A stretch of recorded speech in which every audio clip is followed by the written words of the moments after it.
Here, flat tire on this Subaru Impreza here. We're either going to be installing the spare or plugging and repairing it.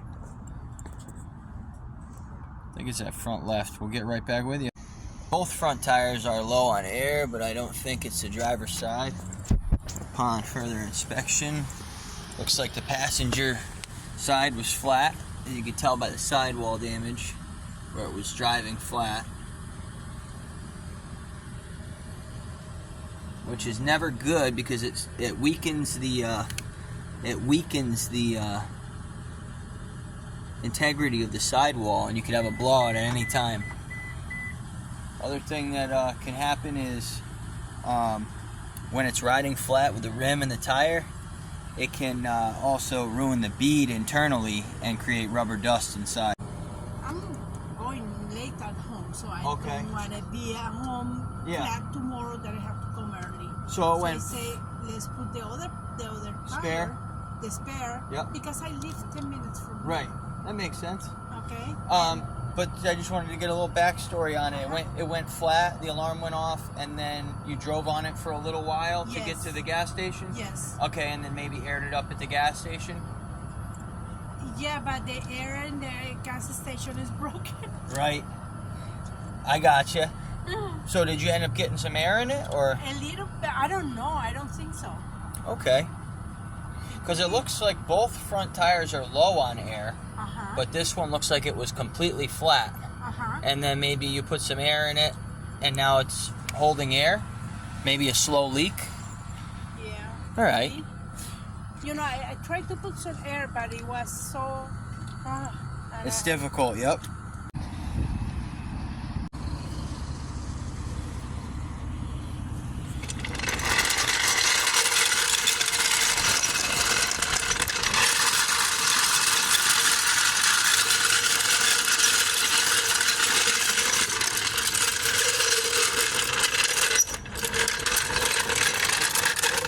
So both front tires definitely look low on air. This one went completely flat. She had to drive on it to get to a gas station. Maybe she was late for work. Aired it up and drove here. It looks like it's holding air right now. It might have a slow leak. I'm not sure what caused it to go flat in the first place. I'm not going to bother with it because this tire is definitely no good now. Sidewall's no good. Integrity of the sidewall's been completely shot. This sidewall has been compromised. So we already recommended to her to replace this tire. We're going to take this wheel off as one, install the spare, and she could take this to the local tire dealership, Town Fair Tire, the tire store in Flanders, in East Lyme, or there's another great one there, Dave, the U-Haul dealership over here in Groton.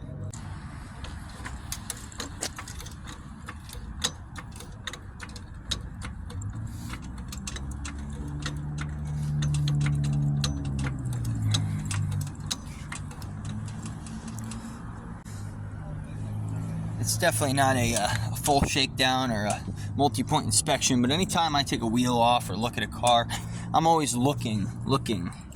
You know, I don't want to take too much time on it, but I'm always looking for safety issues or something you could tell the customer. You know, let them know if you see something like that control arm bushing down there. If that was torn, I would definitely mention that to the customer. But it looks to be in great shape. Ball joints, tie rods. It only takes 2 seconds to grab each side of the wheel and give it a shake. See if there's any play in it, movement, or noise. Safety is number one. Anytime you can prevent something by telling somebody that there's something wrong with their vehicle, let them know.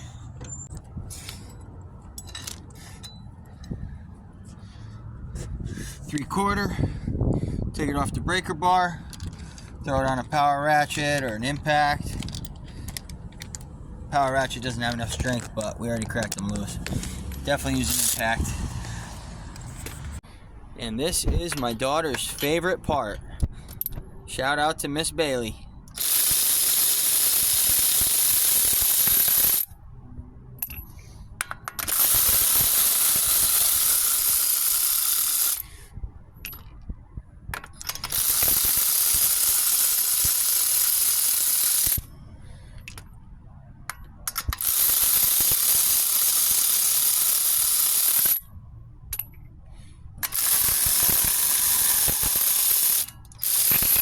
Doesn't appear to be any locking lug nuts, any wheel keys or anything like that on this.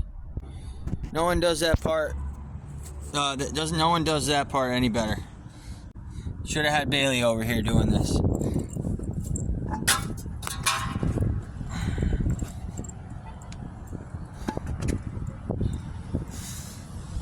That's a no bueno.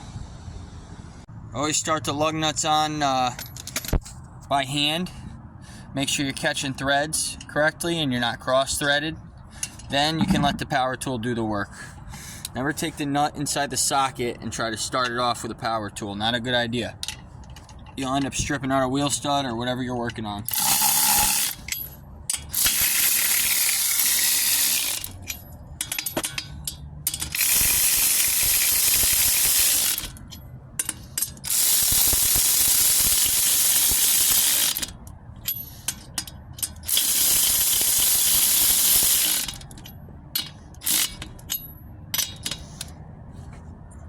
Once everything's snugged up, you can take it down to the ground and torque it up.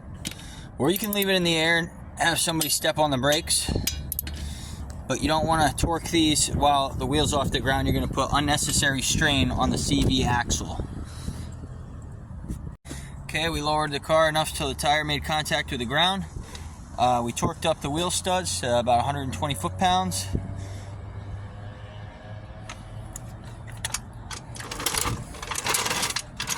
We're down all the way, and this customer is going to be good to go back on the road. We'll load up her tire for her, put our tools away, and notify her that she's all set. We appreciate you guys watching, and before I forget to remind you to not forget to like, share, and subscribe. And always, thanks for watching, guys.